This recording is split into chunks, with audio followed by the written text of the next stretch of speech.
में डेवलप हुआ है वो है ब्लॉकचेन टेक्नोलॉजी। 2008 के अंदर विश्वव्यापी मंदी के साथ में बहुत सारे जो है वो बैंक ध्वस्त हो गए थे, और उससे भी पहले 90 के दशक से ही जो है वो कंप्यूटर क्रांति के अंदर जो है जो सबसे बड़े खतरे थे, कंप्यूटर्स की हैकिंग होना, वायरसेस के थ्रू जो है या दूसरे मलवेयर्स के थ्रू डाटा की अंदर सेंधमारी। तो उस चीजों के लिए जो है वो ऑलरेडी पहले से ही 90 के दशक से ही जो है वो डाटा की सिक्योरिटी के लिए नई टेक्नोलॉजी का डेवलपमेंट के ऊपर जो है वो काम काफी सारे डेवलपर्स शुरू कर चुके थे, कई सारे साइंटिस्ट इसके ऊपर काम कर रहे थे, और ब्लॉकचेन टेक्नोलॉजी का धीरे धीरे उद्भव हो रहा था। और ब्लॉकचेन टेक्नोलॉजी 90 के दशक में ग्रो करते करते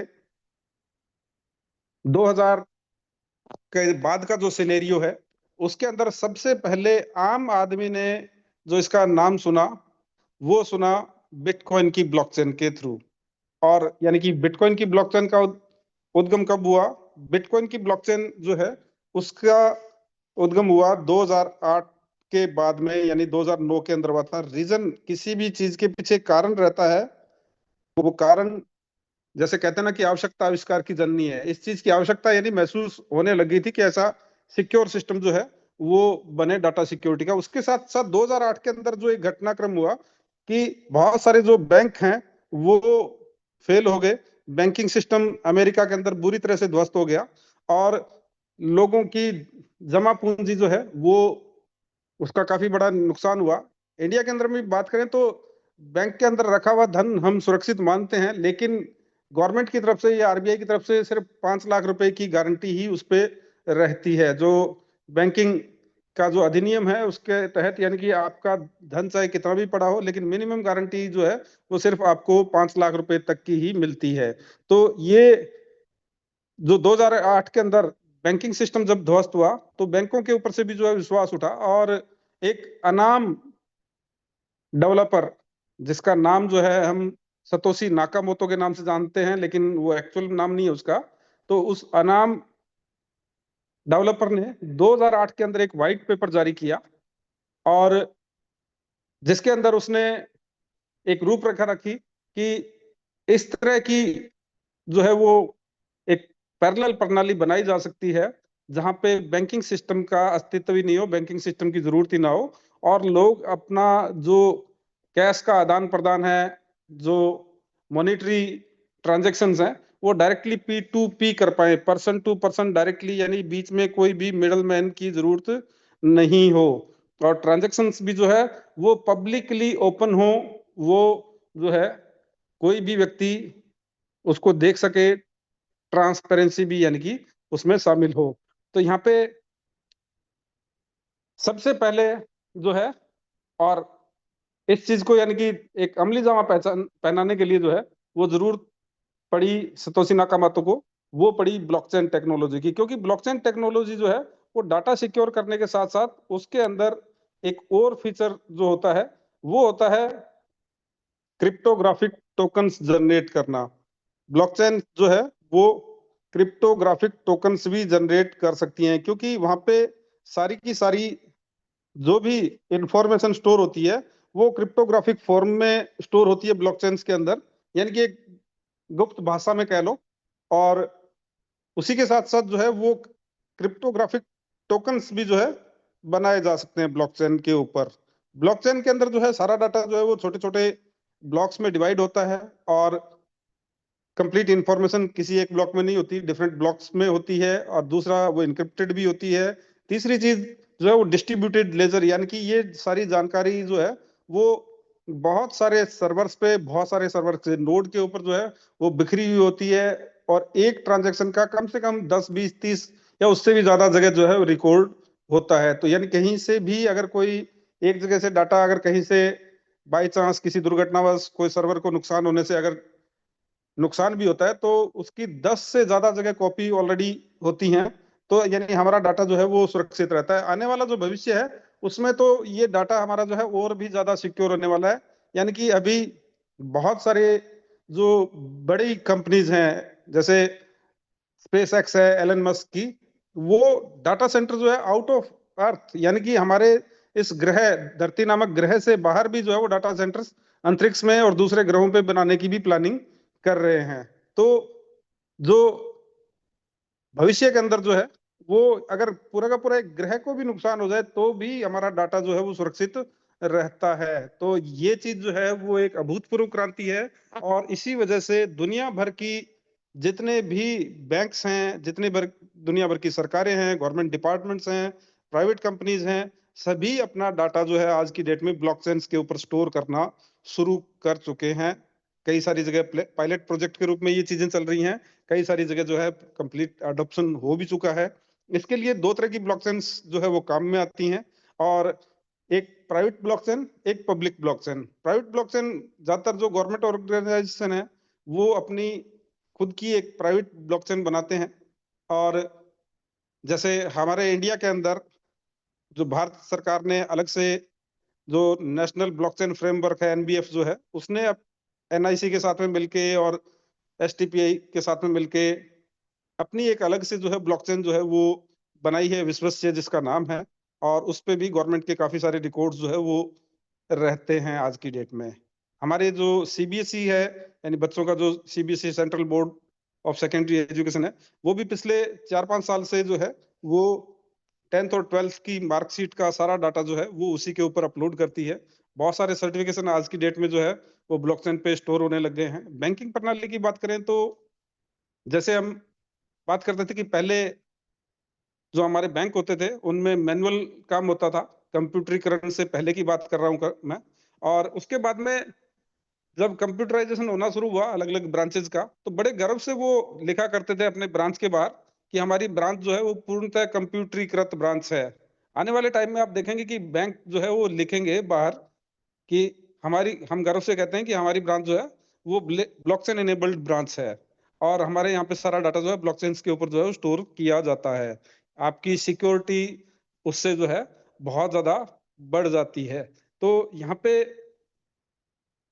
अभी जो है पायलट प्रोजेक्ट के रूप में डिफरेंट जितने भी बैंक्स हैं, चाहे वो एसबीआई हो, चाहे वो एचडीएफसी हो, चाहे आईसीआईसीआई बैंक हो और एक्सिस बैंक हो, इस तरह के बहुत सारे बैंकों के अंदर पायलट प्रोजेक्ट के रूप में, इनिशियल स्टेज के रूप में जो है ब्लॉकचेन्स का यूज होना ऑलरेडी शुरू भी हो चुका है। बहुत सारी गवर्नमेंट ऑर्गेनाइजेशंस जो हैं वो different state governments land records को भी जो है वो स्टोर करने के लिए इसका इस्तेमाल शुरू कर चुकी हैं। पुलिस डिपार्टमेंट्स गोवा का जो है वो भी अपनी एफआईआर का डाटा जो है ब्लॉकचेन के ऊपर स्टोर कर रहा है।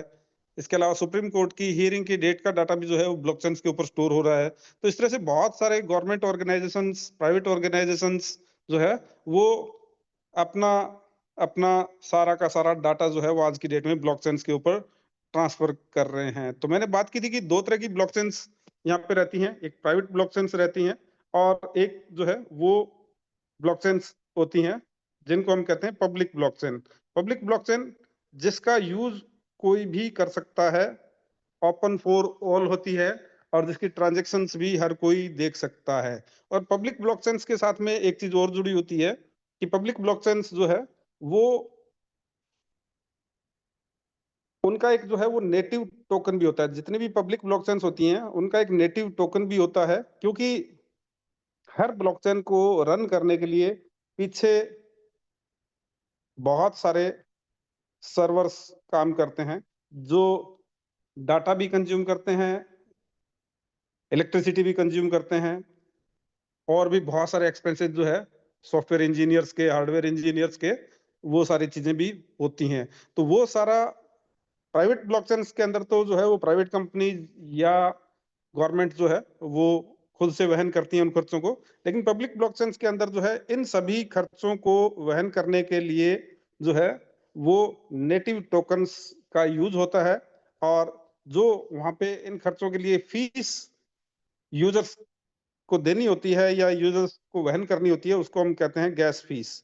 तो वो गैस फीस जो है वो यहाँ पे खुद के नेटिव टोकन के अंदर हर ब्लॉकचेन जो है वो आपसे लेती है। जैसे बिटकॉइन की ब्लॉकचेन पे कोई ट्रांजैक्शन करना है तो बिटकॉइन के रूप में गैस फीस लगेगी, इथेरियम की करना है तो इथेरियम के रूप में गैस फीस जो है वो लगती है। तो ये हमने बात की है कि हर क्षेत्र के अंदर जो है वो ब्लॉकचेन जो है वो अब इस्तेमाल होना शुरू हो चुकी है, और आगे आने वाले टाइम में हम जो है बहुत बड़े लेवल पे हर क्षेत्र में, हर चीज में हम ब्लॉकचेन्स का इस्तेमाल जो है वो देखने वाले हैं।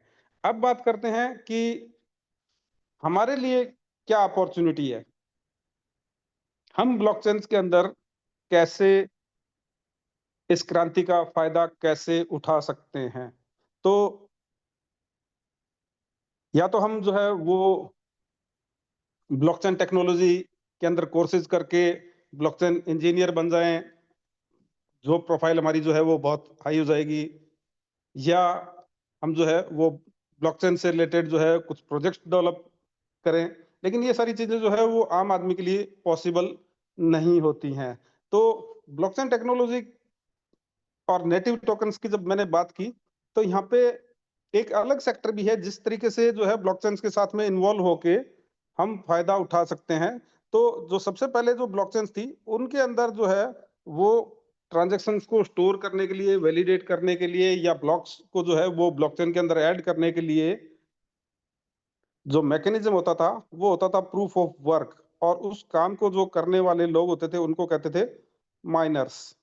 यानी कि वहां पे क्या होता था कि कोई भी, जैसे बिटकॉइन की ब्लॉकचेन है, उसके अंदर कोई भी ट्रांजैक्शन वेरीफाई करने के लिए या कोई ब्लॉकचेन के अंदर ब्लॉक ऐड करने के लिए आपको हार्डवेयर सेटअप काफी बड़ा लगाना होता था, और बहुत बड़ी कंप्यूटेशनल पावर चाहिए होती थी, और आपको जो है वो एक काम मिलता था, यानी कि एक मैथमेटिकल पजल जो है वो आपको सॉल्व करनी होती थी, और जो सबसे पहले सॉल्व करता था उसको वो ब्लॉक जो है ब्लॉकचेन के अंदर ऐड करने का या ट्रांजैक्शंस को वेरीफाई करने का मौका मिलता था, और उसको रिवार्ड के रूप में जो है बिटकॉइन जो है वो मिलते थे, आज भी मिलते हैं। और क्योंकि ब्लॉक बिटकॉइन की ब्लॉकचेन जो है वो प्रूफ ऑफ वर्क पे ही काम कर रही है, तो उनको कहते हैं माइनर्स। और उसके बाद में इथेरियम जब ब्लॉकचेन आई, तो कुछ समय तक उसने भी प्रूफ ऑफ वर्क के ऊपर काम किया।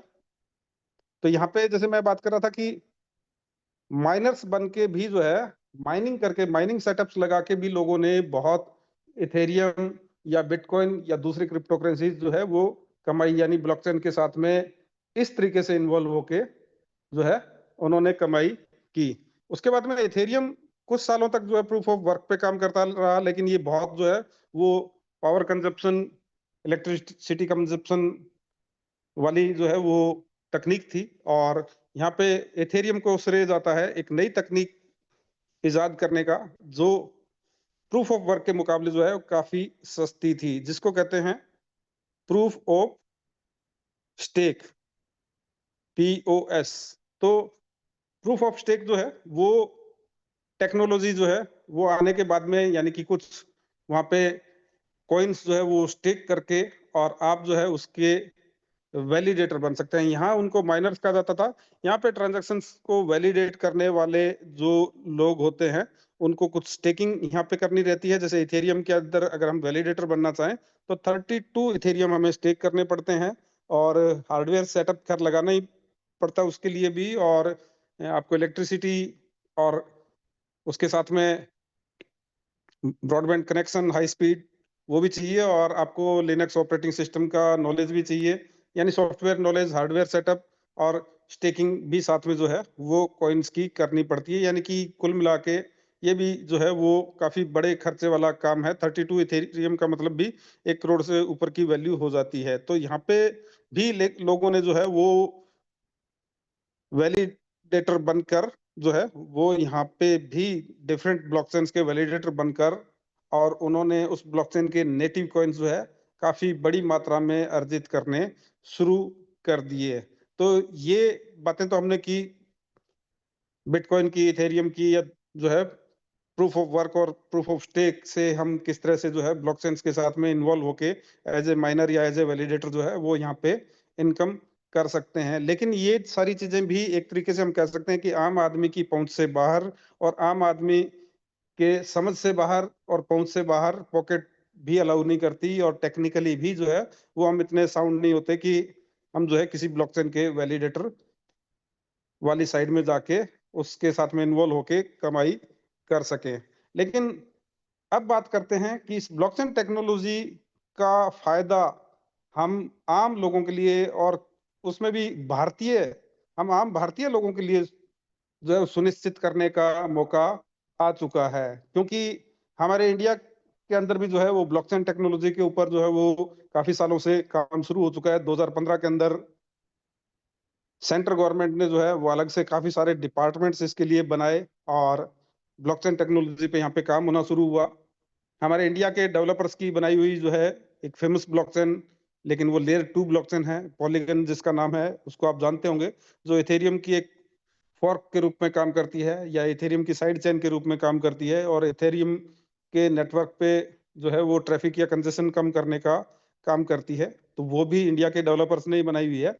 और लेकिन इंडिया की पहली लेयर 1 ब्लॉकचेन हम गर्व से कह सकते हैं कि हमारी ब्लॉकचेन एमएसटी ब्लॉकचेन जो है वो इंडिया की पहली लेयर 1 ब्लॉकचेन है। और इसका निर्माण जो है वो हुआ एसटीपीआई के इंक्यूबेशन सेंटर गुड़गांव के सेक्टर 18 में। लेकिन उससे पहले इसका निर्माण होना कहाँ शुरू हुआ?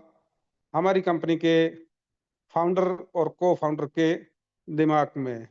यानी हमारी कंपनी के फाउंडर हैं मिस्टर महेंद्र धोमसे सर, को फाउंडर हैं प्रमोद बोराटे सर। जैसा कि अभी राज सर ने इंफॉर्मेशन हमें दी है कि बहुत जल्द हमारे को फाउंडर प्रमोद बोराटे सर 23 फरवरी को जो है वो हम सबसे रूबरू होने वाले हैं।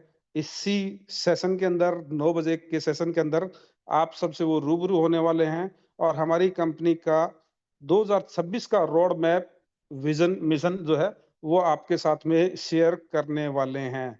इस एक पीछे जो 1 साल की जो जर्नी रही है एमएसटी ब्लॉकचेन की, वो बहुत अभूतपूर्व रही है। बहुत सारे माइलस्टोन्स हमने अचीव किए हैं, बहुत सारी स्ट्रेटेजिक पार्टनरशिप्स हमारी हुई हैं, बहुत सारा जो है पीछे बैकएंड में टेक्निकल डेवलपमेंट हुआ है और हम जो है वो अब एक नई ऊंचाई को ऑलरेडी पहले से छू चुके हैं और उससे भी आगे की ऊंचाइयों को छूने के लिए हम जो है वो तैयार हैं।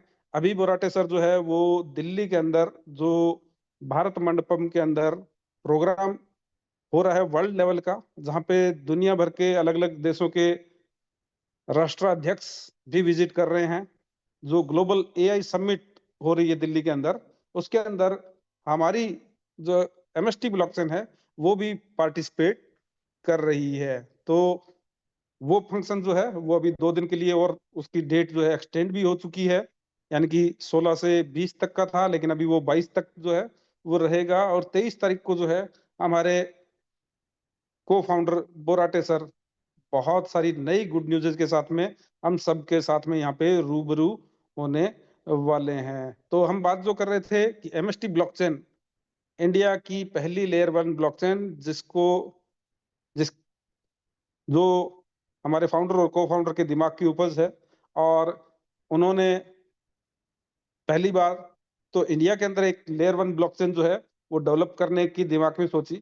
सेकंड थिंग जो हम सब लोगों के फायदे की बात है कि उन्होंने आम पब्लिक को जो है इसमें आम पब्लिक की, हम आम भारतीय की उसमें भागीदारी भी सुनिश्चित की।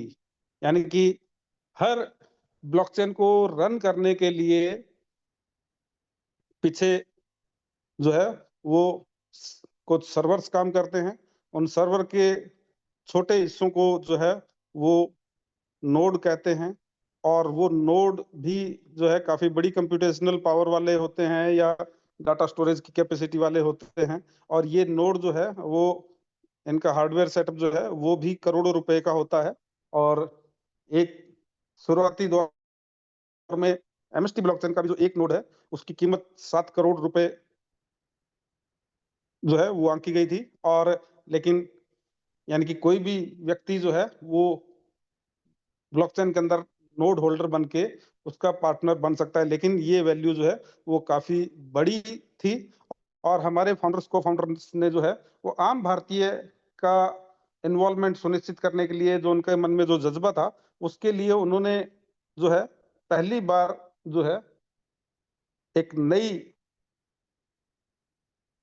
चीज जो है वैलिडेटर प्रोग्राम के अंदर सबसे पहले जिन्होंने ये एक्सपेरिमेंटल लेवल पे जो है वो काम किया कि नोड को छोटी छोटी यूनिट्स के अंदर डिवाइड किया, और जिसको कहते हैं फ्रैक्शंस। हर नोड के 70,000 फ्रैक्शंस बनाए, जिससे कि 7 करोड़ की कीमत जो है वो एक फ्रैक्शन की कीमत 1,000 रुपए आ गई। और 1,000 रुपए प्लस जीएसटी दे के कोई भी जो है वो सिंगल फ्रैक्शन हमारी ब्लॉकचेन का नोड का परचेज कर सकता था।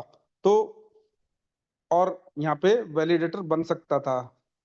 पहली चीज तो कि यहाँ पे जो है वो कॉस्ट भी वैलिडेटर बनने की, यानी वैलिडेटर्स को मिलता क्या फायदा है कि उसको वैलिडेटर रिवार्ड, जो भी ट्रांजैक्शंस वैलिडेट करते हैं हम, उसके बदले जो है वो नेटिव कॉइन्स जो है उस ब्लॉकचेन के हमें रिवार्ड के रूप में मिलते हैं। तो यहाँ पे हमारी ब्लॉकचेन का जो रिवार्ड है वो हमें मिलता है इसके नेटिव कॉइन के रूप में, जो है MSTC कॉइन। और जो मैं बात कर रहा था कि यहाँ पे वैलिडेटर बनने की कॉस्ट भी लो थी।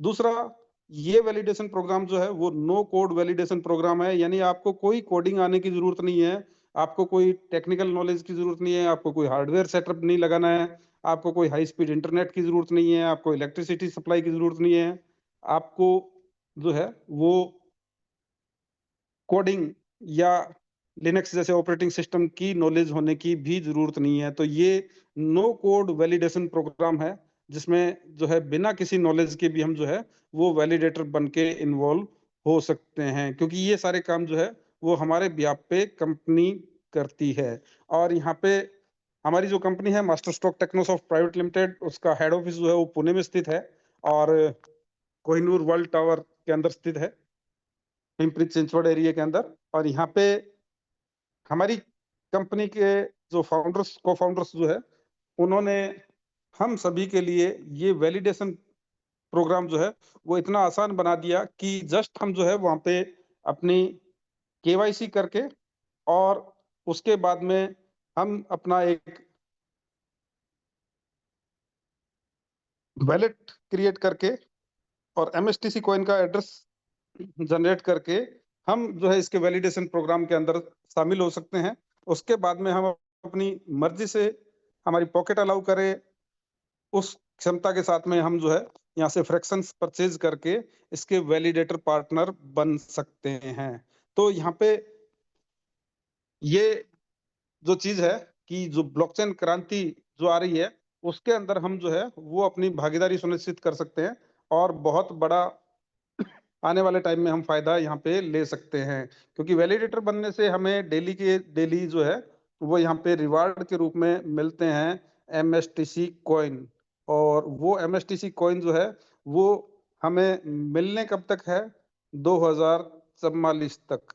यानी हमें यहाँ पे वैलिडेटर बनने से इस ब्लॉकचेन के नेटिव कॉइन्स MSTC कॉइन्स जो है वो हमें 2044 तक मिलेंगे, यानी आगे आने वाले अभी 19 साल अभी बाकी हैं। और तो यहाँ पे आप लोग सौभाग्यशाली हैं कि बिल्कुल शुरुआती दौर में आप सभी लोगों को इसके वैलिडेटर बनने का मौका मिल रहा है, आप सभी लोगों को वैलिडेशन प्रोग्राम की जो जानकारी मिल रही है। और उसमें मैं भी अपने आप को सौभाग्यशाली मानता हूं कि जब ये सिस्टम की शुरुआत हुई नवंबर 2024 के अंदर, और मुझे इसकी जानकारी जनवरी 2025 के अंदर ही मिल गई, मैं भी अपने आप को सौभाग्यशाली मानता हूं कि शुरुआती चरण में ही जो है मुझे भी इसकी जानकारी मिल गई, और मैं भी जो है वो वैलिडेशन प्रोग्राम के अंदर इसमें शामिल हो गया, और धीरे धीरे अपने फ्रैक्शंस की संख्या बढ़ाता चला गया। तो यहाँ पे साथ ही साथ जो है वो टीम, आगे जिन लोगों को मैंने इसके बारे में जानकारी दी उन्होंने भी फ्रैक्शन परचेज किए। तो यहाँ पे हमें ड्यूल बेनिफिट होता है, वैलिडेटर बनने के कई सारे फायदे हैं, लेकिन यहाँ पे हमें जो है वो ड्यूल बेनिफिट यहाँ पे होता है वैलिडेटर बनने का। एक तो हमें जो है वो MSTC कॉइन के रूप में भी यहाँ पे आगे आने वाले 20 साल तक जो है वो अर्निंग मिलती है MSTC कॉइन के रूप में। यानी आगे आने वाला जो समय है वो क्रिप्टो करेंसीज का, ब्लॉकचेन्स का है। तो हमारे पास में MSTC जैसा जो है एक वर्चुअल डिजिटल एसेट भी हमारे साथ में क्रिएट हो रहा है साथ साथ। और खुद अपने आप में जो फ्रैक्शंस हैं वो भी वीडीए हैं, वर्चुअल डिजिटल एसेट्स हैं, वो भी एक तरीके के एनएफटी ही होती है। और यहाँ पे उसके साथ साथ हमें आईएनआर में, हमारी भारतीय मुद्रा में भी यहाँ पे जो है वो इनकम लेने का मौका भी यहाँ पे इसके फ्रेंचाइजी मॉड्यूल के थ्रू मिलता है। उसके ऊपर भी हम जो है वो लास्ट में बातचीत करने वाले हैं। तो यहाँ पे हमने काफी सारी बातें अभी की हैं।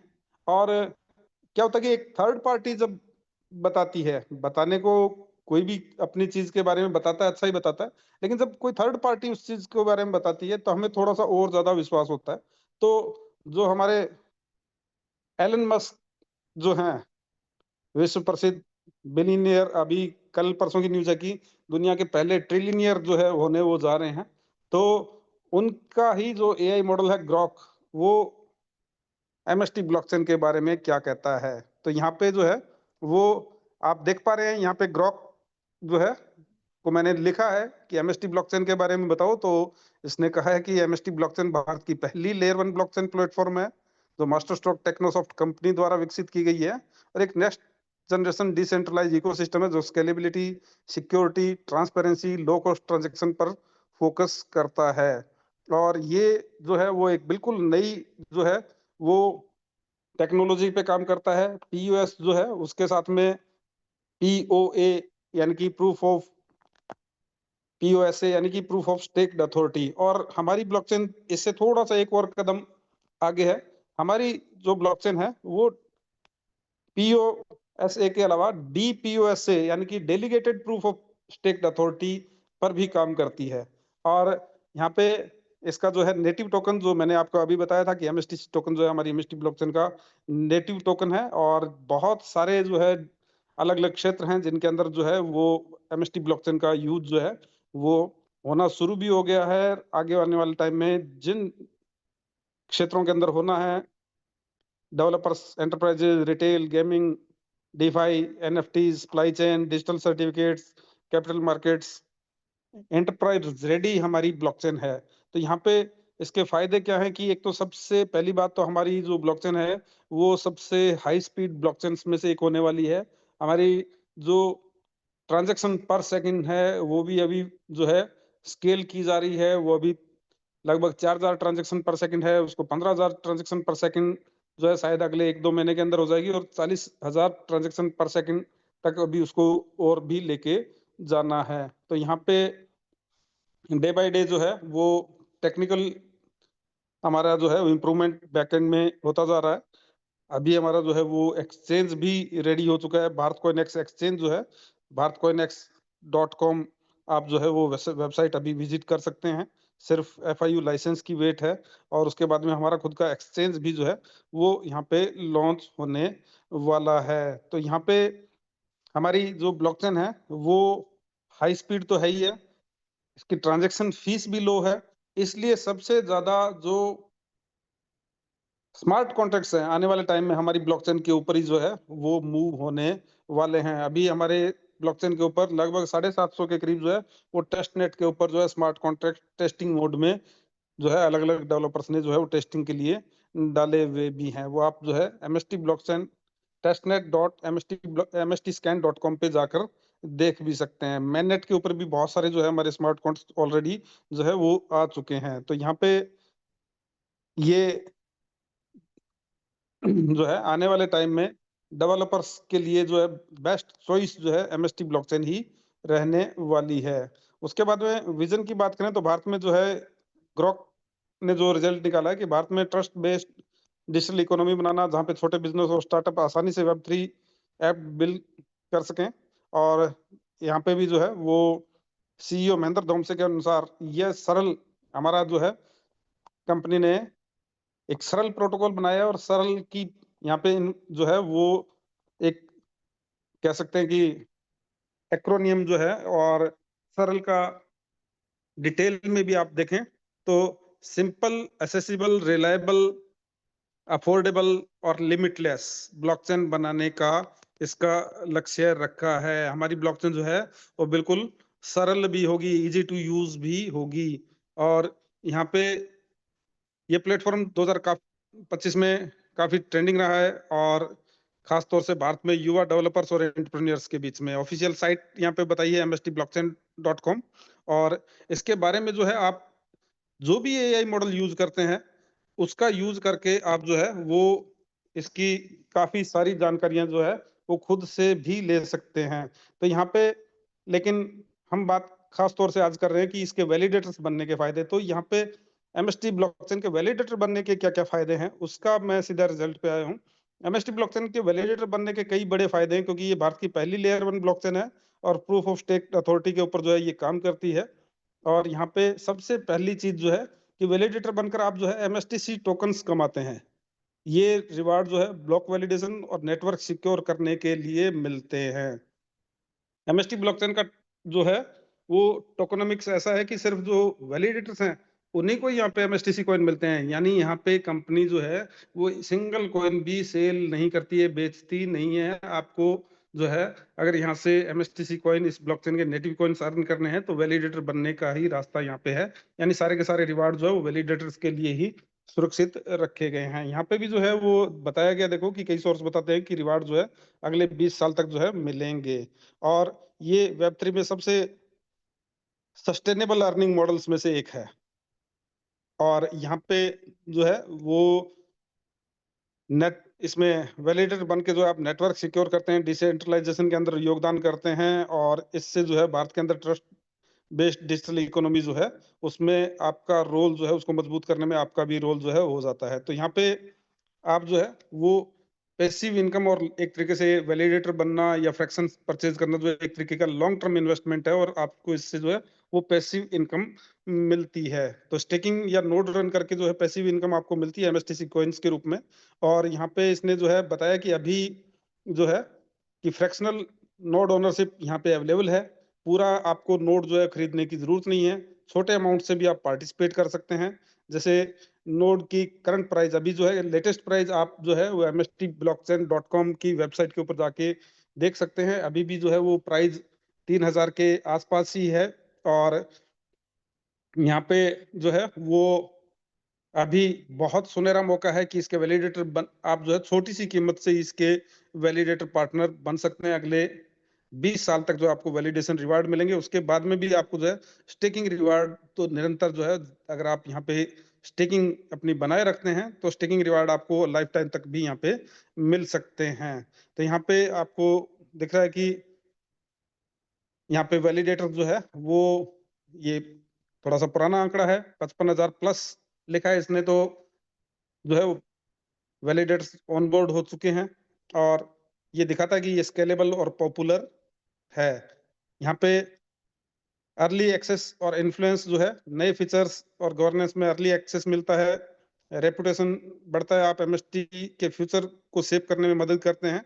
और गवर्नेंस टोकन परचेज करके भी आप यहाँ पे वोटिंग राइट्स भी हासिल करते हैं, जिससे कि इस ब्लॉकचेन के अंदर जो है आप इसके बेहतरी के लिए जब जब भी कोई डिसीजन मेकिंग के अंदर भी जो है आप अपना योगदान कर सकते हैं। तो यहाँ पे जो चीज मैंने कही थी कि ये नो कोड और आसान प्रोसेस है। एमएसटी ब्लॉकचेन दुनिया की पहली ऐसी लेयर 1 ब्लॉकचेन है जो नो कोड वैलिडेटर एक्सपीरियंस जो है वो प्रदान करती है। टेक्निकल बैकग्राउंड की यानी इसके लिए जरूरत नहीं होती, बस केवाईसी पूरा करें और एमएसटी पोर्टल पे जो है वो आप रजिस्टर करके और यहाँ पे वैलिडेटर बन सकते हैं। पहले हमारे जो है 50 एमएसटीसी यहाँ पे एयर ड्रॉप भी मिलता था केवाईसी कंप्लीट करने पे, और आपका जो है वैलिड एड्रेस जनरेट करके जैसे ही आप पेस्ट करते थे आपको 50 एमएसटीसी कॉइन जो है एयर ड्रॉप के रूप में भी मिलते थे। वो चीज भी यहाँ पे इसने बताई हुई है। तो इस तरह से जो है वो वैलिडेटर बनना जो है वो बहुत फायदे का सौदा होता है। हमें आज जो है किसी भी ब्लॉकचेन का वैलिडेटर बनने का मौका नहीं मिला है। ये पहली बार है जब इंडिया के लोगों के लिए, भारतीय नागरिकों के लिए इतना आसान किसी ब्लॉकचेन का वैलिडेटर पार्टनर बनना जो है वो हमारे फाउंडर्स ने सुनिश्चित किया है। तो ये तो था कि यहाँ पे जो है आप इसके वैलिडेटर बन के रिवार्ड्स कमा सकते हैं। वैलिडेटर बनने का प्रोसेस के बारे में भी हमने हल्की फुल्की बातचीत की। और यहाँ पे जो हमें रिवार्ड मिलते हैं वो किस तरीके से मिलते हैं, 1-2 मिनट की चर्चा उस पर करते हैं। उसके बाद में यहाँ पे जैसे मैंने बात की कि यहाँ पे एमएसटीसी कॉइन्स के अलावा आपको आईएनआर में भी अर्निंग करने का बहुत बड़ा मौका हमारे फ्रेंचाइजी मॉड्यूल के अंदर है। उसके ऊपर भी हम बातचीत जो है वो करने वाले हैं। तो मैं आगे बढ़ूं उससे पहले एक बार मैं राज सर से पूछ लेता हूं कि मेरी वॉइस वगैरह क्लियर है क्या? बिल्कुल। जी मनीष जी, बिल्कुल।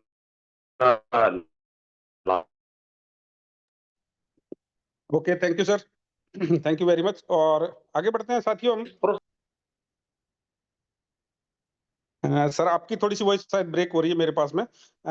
चलिए हम आगे बढ़ते हैं और इसके वैलिडेशन प्रोग्राम के बारे में हम जानकारी लेते हैं, इसके फ्रेंचाइजी मॉड्यूल के बारे में हम जानकारी लेते हैं। तो यहाँ पे जैसे मैंने बताया कि अभी आप जो है वो 3000 के आसपास की एक छोटी सी कीमत देके और यहाँ पे इसके फ्रैक्शंस को परचेज कर सकते हैं। आपकी पॉकेट अलाउ करती है उतने फ्रैक्शंस आप परचेज कर सकते हैं, 1 करें, 2 करें, 10 करें।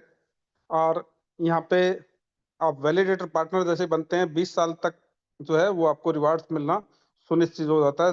2044 तक जो है, जब तक हमारी लास्ट हाल्विंग होगी तब तक आपको रिवार्ड्स मिलना सुनिश्चित यहाँ पे हो जाता है।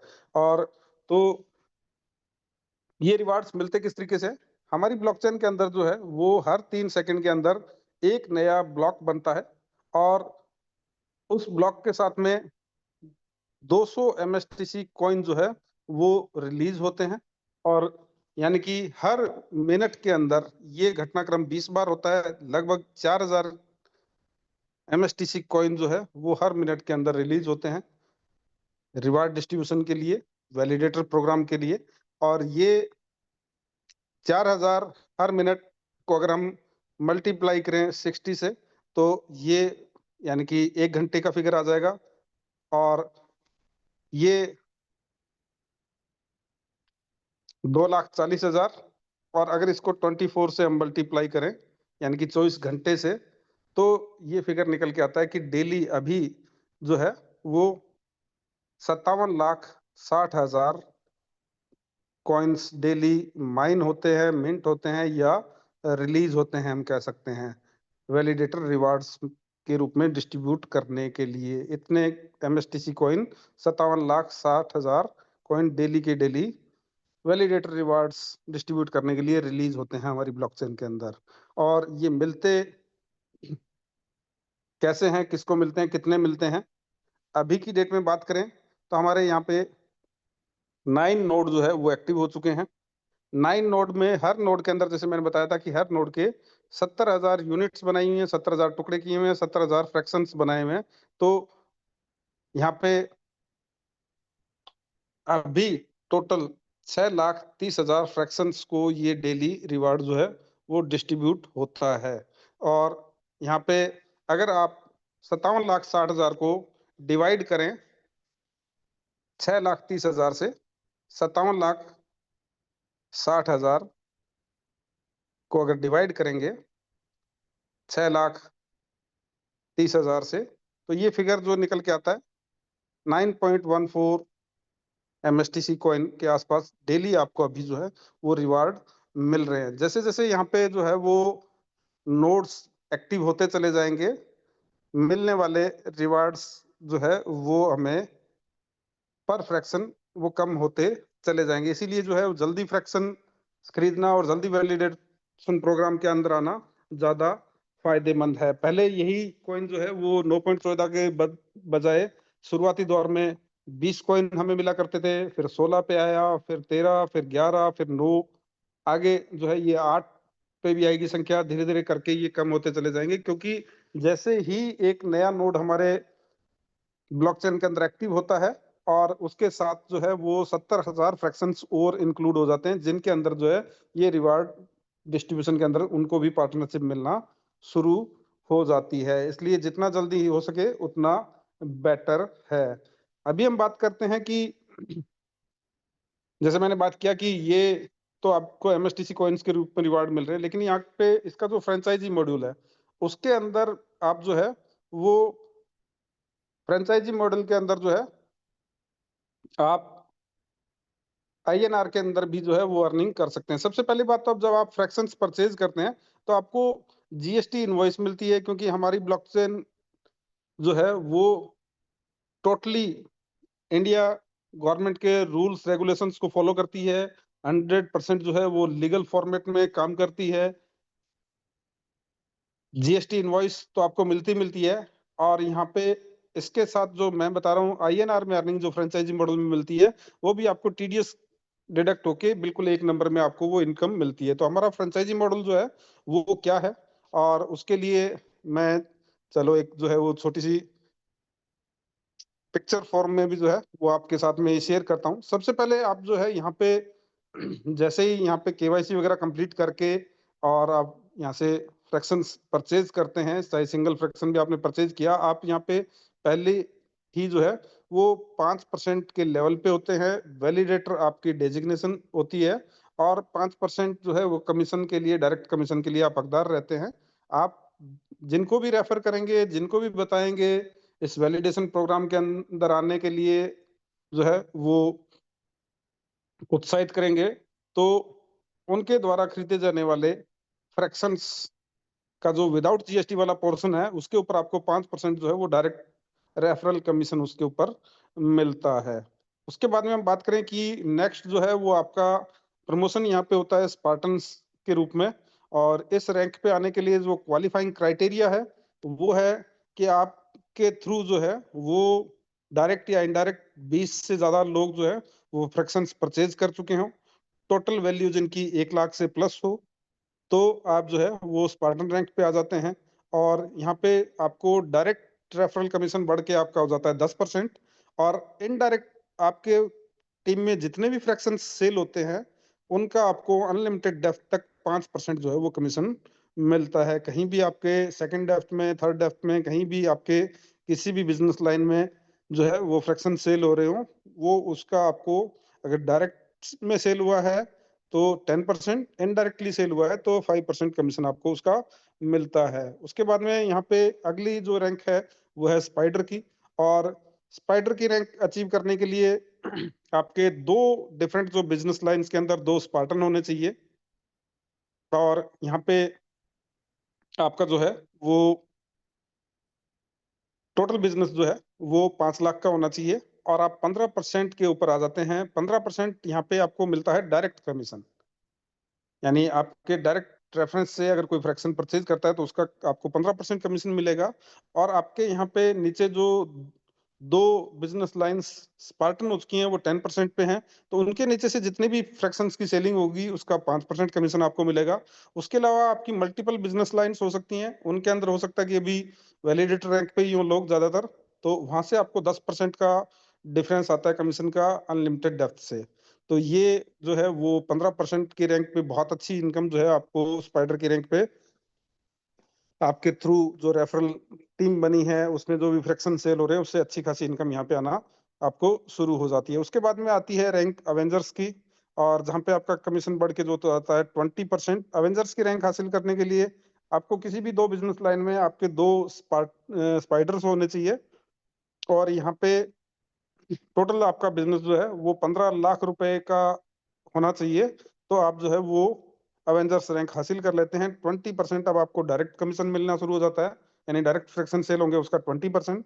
जो दो बिजनेस लाइन आपकी स्पाइडर हैं यानी 15% है, उनके नीचे से अनलिमिटेड डेप्थ तक जो भी फ्रैक्शन सेल हो रहे होंगे उसका 5% कमीशन आना है। उसके अलावा आपकी हो सकता है कि कई सारी बिजनेस लाइन हो, उसमें कुछ लाइन जो है एक दो स्पार्टन रैंक वाली हो, तो उनके थ्रू जो भी बिजनेस आएगा उसका 10% आपको अनलिमिटेड डेप्थ तक कमीशन आना है। और बहुत सारी हो सकता है वैलिडेटर रैंक पे ही हो, तो उनके नीचे से आपको 15% कमीशन अनलिमिटेड डेप्थ तक डिफरेंस कमीशन के रूप में आना है। तो ये है एवेंजर्स रैंक। यहाँ पे इनकम जो है और भी बड़ी हो जाती है। उसके बाद में हमारे आते हैं दो कंपनी टर्नओवर के क्लब्स। पहला क्लब है वॉरियर क्लब, सेकंड क्लब है लेजेंड क्लब। वॉरियर क्लब के अंदर जो है वो कंपनी टर्नओवर का 1% निकाला जाता है और जितने भी वॉरियर्स हैं उनके अंदर डिस्ट्रीब्यूट किया जाता है। लेजेंड क्लब के अंदर 2% कंपनी टर्नओवर का फंड निकाला जाता है और सभी लेजेंड्स के अंदर डिस्ट्रीब्यूट किया जाता है। तो वॉरियर क्लब और लेजेंड क्लब में पहुंचने का क्राइटेरिया क्या है? वॉरियर क्लब के अंदर जो है वो पहुंचने के लिए आपको टोटल बिजनेस आपके थ्रू जो है वो 40 लाख का होना चाहिए। 2 बिजनेस लाइंस आपकी जो है वो कम से कम अवेंजर्स की रैंक पे होनी चाहिए, तो आप आ जाएंगे वॉरियर क्लब के अंदर।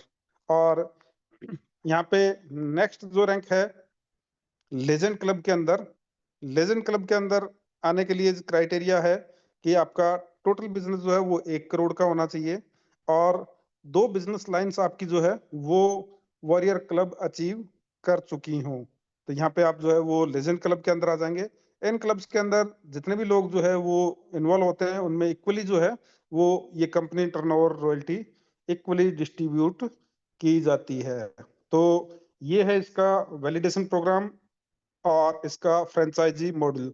आप अपने जिस भी साथी ने आपको जो है वो रेफर किया हो, इसके बारे में बताया हो, उनसे आप इसकी और भी डिटेल जो है वो जान सकते हैं। या हमारा ये सुबह 8 बजे और रात को 9 बजे जो है वो सेशन रहता है। सुबह टेक्निकल सेशन रहते हैं ज्यादातर, और रात को 9 बजे ये प्रेजेंटेशन सेशन रहता है। तो इनमें आप पार्टिसिपेट करके और भी जानकारी इसकी जो है वो ले सकते हैं। और last but not the list की वैलिडेशन प्रोग्राम के साथ साथ जो है वो आपको यहाँ पे बहुत सारे टूर्स वगैरह भी जो है time to time target based जो है वो आपको मिलते हैं। तो यहाँ पे अभी जो है वो कॉन्टेस्ट हमारा चल रहा है, 28 फरवरी तक वो चल रहा है। वियतनाम टूर का कोई भी व्यक्ति, भले वैलिडेटर हो, स्पार्टन हो, स्पाइडर हो, अवेंजर हो, लेजेंड हो, 7 लाख का सेल्फ बिजनेस यानी खुद अगर कोई भी व्यक्ति 7 लाख के फ्रैक्शन परचेज करता है तो वो वियतनाम टूर के लिए क्वालिफाई काउंट होगा। उसके अलावा डायरेक्ट बिजनेस, जो भी 10 लाख का डायरेक्ट बिजनेस कर देगा, किसी भी रैंक पे है, डायरेक्ट बिजनेस 10 लाख का डायरेक्ट सेल्स से, तो वो भी इस रिवार्ड के लिए, टूर के लिए क्वालिफाई हो जाता है। उसके अलावा अलग अलग रैंक्स के लिए टीम से आने वाले बिजनेस का क्राइटेरिया अलग अलग है।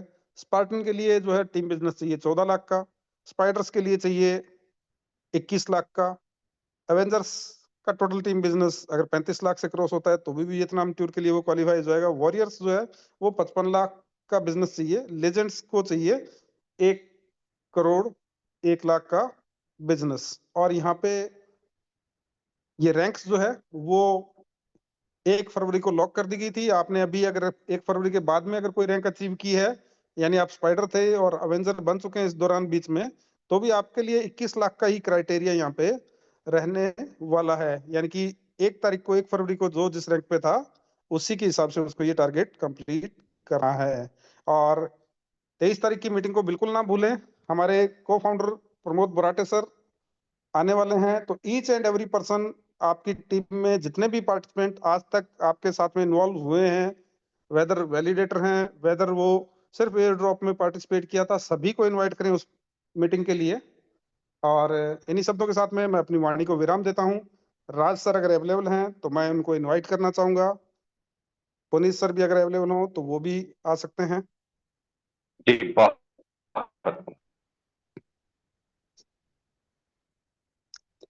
जी ओवर जी to you Raj ji sir. बहुत बहुत शुक्रिया।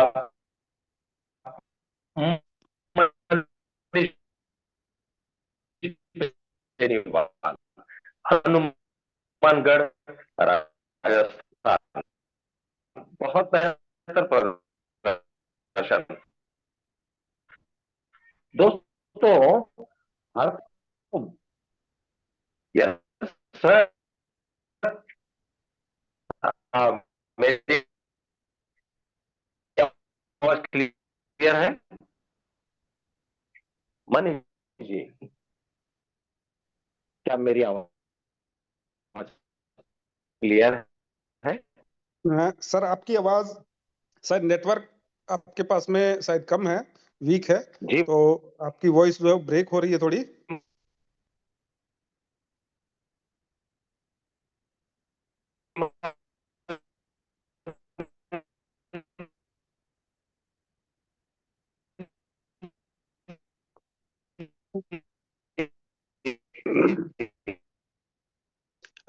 सर आपकी वॉइस ब्रेक हो रही है, तो मैं पंकज त्रिपाठी जी को जो है वो मैंने अभी कोस्ट बनाया है, और पंकज त्रिपाठी जी से आग्रह करूंगा कि मीटिंग में 2 शब्द कहें और मीटिंग को समापन की ओर लेके जाएं।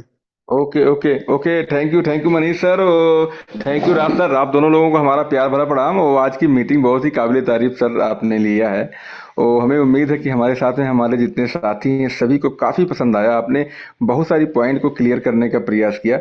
हम थोड़ा आज मीटिंग में लेट में आए, लेकिन जब से आए मैं आपके सारे स्पीच को, आपकी स्क्रीन शेयर को बहुत ध्यान से मैं सीखने का प्रयास कर रहा हूँ, और बहुत सारा पॉइंट मैं सीखता रहता हूँ आपसे सर। तो आज का सेशन बहुत ही लाजवाब। हाँ, राज सर का थोड़ा सा वॉइस ब्रेक हो रहा है, लेकिन कोई बात नहीं, ये नेटवर्क है जो कहीं कहीं होता क्या, इंटरनेट भी हमारे हाथ में नहीं होता है, हमें सारी चुनौतियों का सामना करते हुए आगे बढ़ना होता है। तो आज का सेशन बहुत ही लाजवाब है सर, तो बहुत बहुत धन्यवाद सर। हम लोग मिलते हैं फिर सुबह 8 बजे, और राज सर से हम कहेंगे, या Manish sir over to you, आप ही। तो ठीक है, थैंक यू पंकज जी। और साथियों, कल सुबह जो है वो 8 बजे हमारा सेशन फिर से होने वाला है, और एक खास सेशन जो है वो आप नोट डाउन कर लीजिए। 23 तारीख को 9 बजे रात्रि को जो 9 बजे का जो सेशन रहेगा, वो हमारे को founder director Pramod Borate sir खुद आपसे रूबरू होंगे। तो उस मीटिंग का लिंक जो है वो अपनी टीम के साथ में आज से ही आप जो है वो शेयर करना शुरू कर दें। वो मीटिंग सिर्फ और सिर्फ जूम पे ही नहीं रहेगी, वो मीटिंग जो है वो इसके साथ साथ आपका यूट्यूब के ऊपर भी लाइव वो मीटिंग रहने वाली है। तो ये जो मीटिंग है, आप देख पा रहे हैं कि हमारे को फाउंडर डायरेक्टर जो है वो 2026 का रोड मैप आप लोगों के साथ में साझा करने वाले हैं। बहुत सारी गुड न्यूज आपको देने वाले हैं, आपको उनसे रूबरू मुखातिब होने का मौका मिलने वाला है। तो इस मीटिंग को ज्यादा से ज्यादा प्रमोट करें। ईच एंड एवरी पर्सन, आज तक जो भी आपके टच में एमएसटी ब्लॉकचेन का जिससे भी आपने कंसेप्ट जो है वो शेयर किया हो, उन सभी को जो है इस मीटिंग के लिए इनवाइट करें। और अगर जूम के अंदर संख्या या जगह कम पड़ती है, तो आप सभी के ग्रुप्स के अंदर जो है वो यूट्यूब का लिंक भी आज से ही प्रोवाइड कर दिया गया है, उसको भी आप साथ साथ शेयर कर सकते हैं कि किसी को अगर मौका नहीं मिले तो वो जूम के अलावा जो है वो यूट्यूब पे भी उसको ज्वाइन कर सके। तो इन्हीं शब्दों के साथ में आज की मीटिंग को यहीं समापन करते हैं। Thank you friends, thank you very much. आप सभी साथियों का जो है मैं हृदय से धन्यवाद देता हूं कि आपने इतनी देर मुझे सुना। और आज की मीटिंग हम यहीं पे समाप्त करते हैं। Good night all of you. Thank you once again.